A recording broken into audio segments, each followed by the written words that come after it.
So welcome to CP Physics. Our first chapter is going to be an introduction to the subject and also a section on connecting math to physics.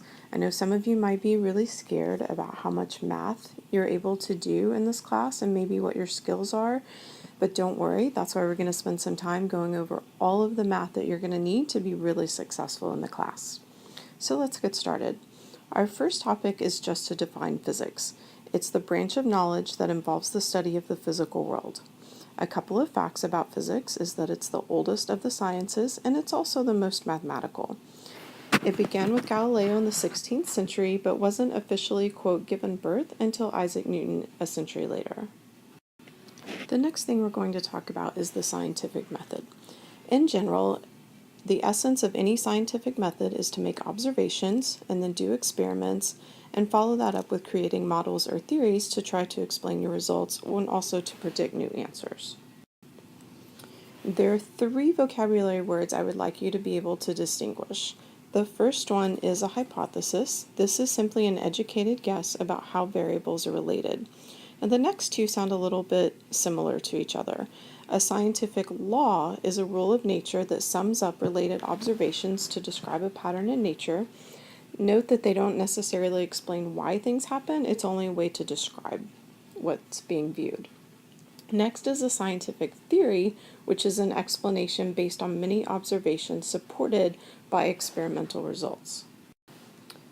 The main difference that I want you to get out of these is that a law is something that doesn't necessarily explain why things happen, it's only describing things in nature. A theory, on the other hand, is an attempt to explain why something happens based on observations that are backed up by what we do in experiments.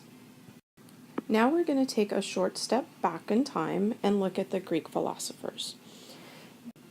These were gentlemen who tried to observe everyday occurrences and tried to draw all of their conclusions solely based on logic. They sat around talking about things and arguing about what they saw in order to explain what they were viewing.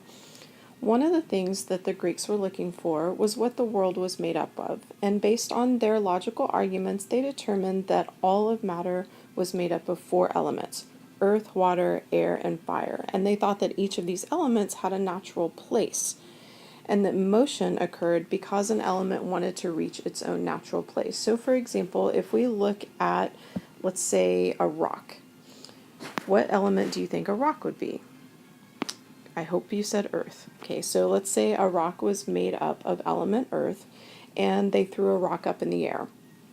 We know now that this falls because of something called gravity, but the Greeks believed that the rock would fall down and that it had that motion because it was trying to return to its natural place of earth.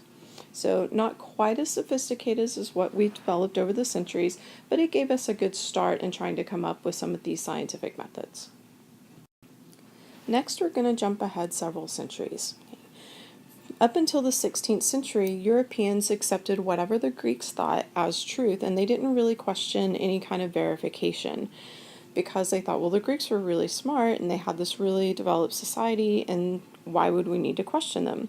Well, Galileo comes along, and he was one of the first to publicly claim that knowledge should be based on observations and experiments rather than ancient books. Basically, he was saying that you shouldn't just accept whatever the Greeks taught as truth, you needed to find out about items for yourself.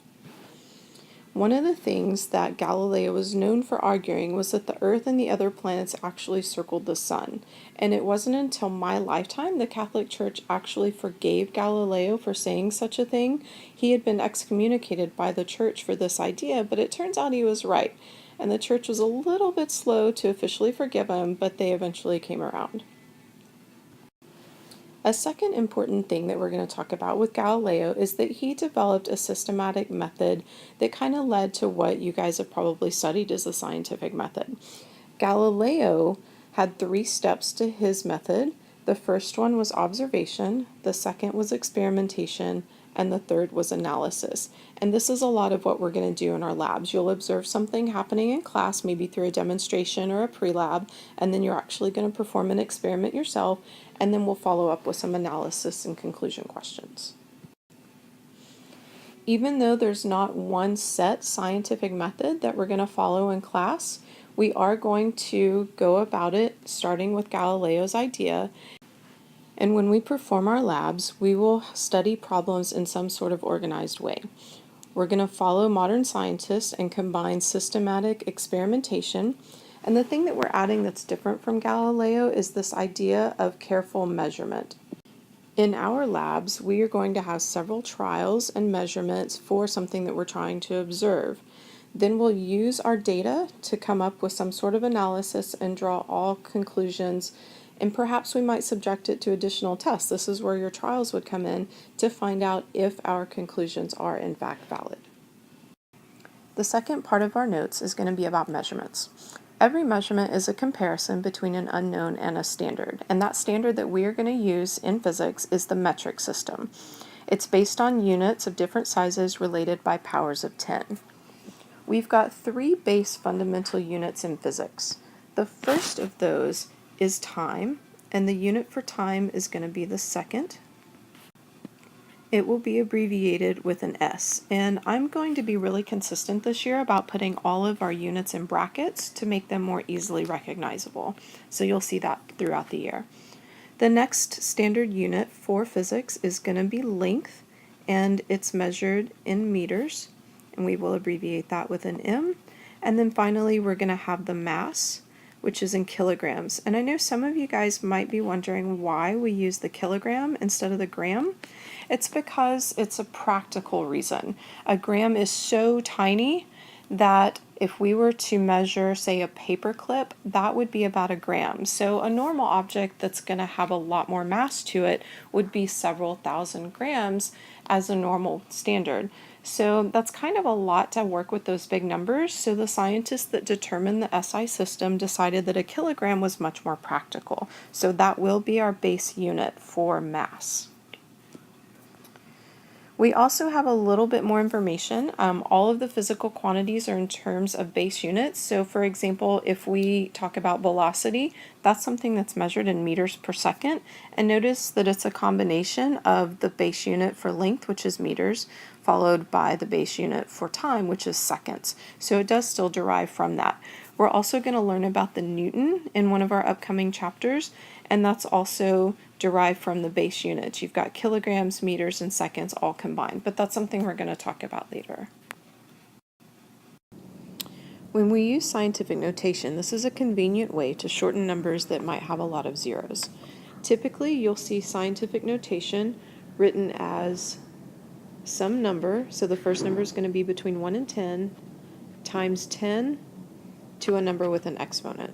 So for example, if we took the mass of the Earth, we would say that it is 5.97, because that first number needs to be between 1 and 10, and then times 10, and our exponent is going to be determined by the number of zeros that we have. In this case, to move our decimal over to be between the 5 and the 9, that's going to be 24 places to the left, so that would be a positive 24 for the exponent. Now there's a few different ways you can type this on your calculator. One such way is to type 5.97 times 10 caret 24. On your calculator, you also have the option of using the easy exponent key.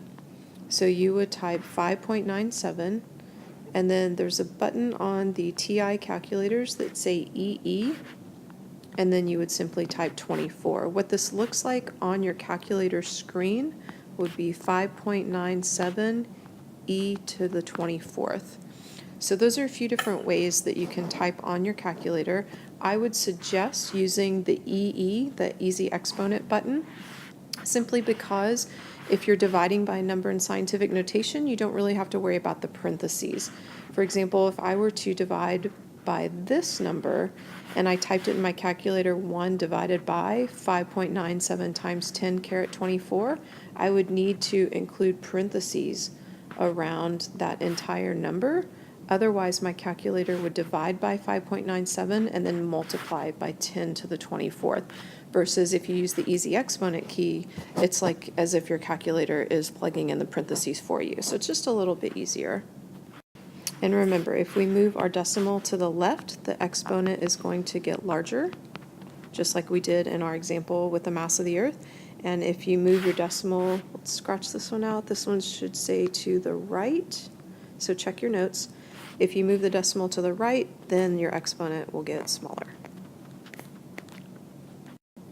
Since most of you probably have experience with scientific notation, I'm going to leave you to do these examples on your own. If you do have difficulty in figuring out what the correct answer should be, make sure that you make a note of that and that you ask me about it in class when we review what the section of the notes was over, and we can go over those together and make sure you have them right.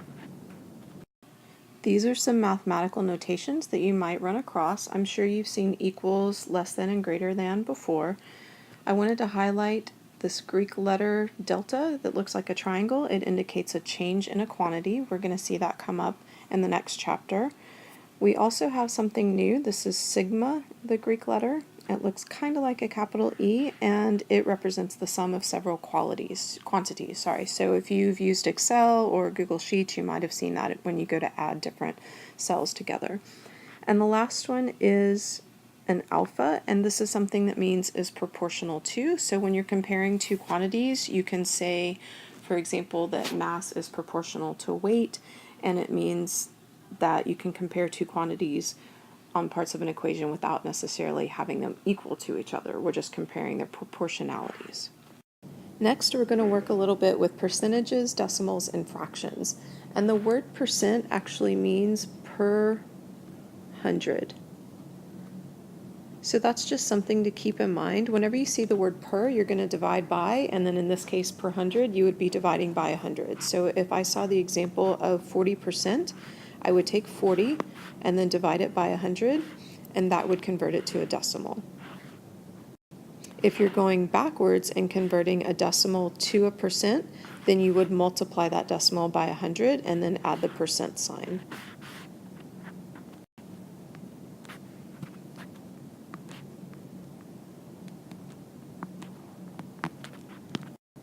I'm going to do one example with you. In this case, we're converting percentages to decimals. So you simply take the percent, which in number 1 would be 25, and you divide it by 100. And this would give us an answer of 0.25. So go ahead and pause the video and try some other examples on your own. Make sure to keep track of the ones that you don't understand so that you can ask me about them in class. This section of practice questions is going backwards. Now we're converting decimals to percents. And again, I'm only going to do one example with you, so we'll take this first one of 0.1. To change that into a percentage, we're just going to take that number and multiply by 100. And in this case, that's going to give us 10, and then you write the percent sign afterwards. So go ahead again and pause the video and try the rest of them on your own. Make sure that you keep track of any of them that you have trouble with, and we can go over them in class or in tutoring if you're having some difficulty. For this section on prefixes, please memorize all of the power of 10 values and symbols for the prefixes listed in this chart. It is something that we are going to use throughout the entire year, so this is something that you'll want to get some practice with. There are a couple listed at the bottom of the chart, so I'm going to go ahead and move those up for you, and you'll probably want to pause the video at this point so you can fill in the entire table. Now that you've had a chance to fill in the table, I wanted to point out a couple of things. This symbol right here is called micro. It's a Greek lowercase letter, and it looks like a U with a little tip in the front of it. And I know you've been working really hard, so I thought I would throw in a couple of jokes for you. So I'm just going to scroll these out of the way and see if you can use your power of 10 knowledge to figure out these riddles. I hope you enjoy them. You're welcome to pause the video while you try to figure them out. If you get stuck on any, be sure and ask me about them in class, because I love to hear people laugh. The last thing that we're going to do is learn how to convert between the various prefixes and power of 10 values. Now, some of you may already know how to do this, but I'm going to show you a shortcut. If it helps you, you're welcome to use it. If you're already really good at converting, feel free to stick with whatever method works best for you. But this is going to be the shortcut. What we would do, we have this problem of converting kilograms to megagrams. So we're going to start by writing the number given as is, so 750, and then times 10. All of our work is going to be done up here in the exponent of the 10 value. What we'll do is start with the power of 10 value for kilo, which is a 3, and then here's the key. We're always going to subtract. Okay, so I'm going to write that for you. We always subtract.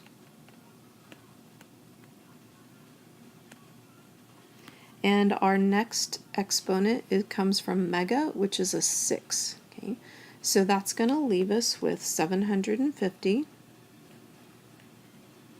times 10 to the, and then 3 minus 6 gives us -3, and then we would have megagrams as our answer.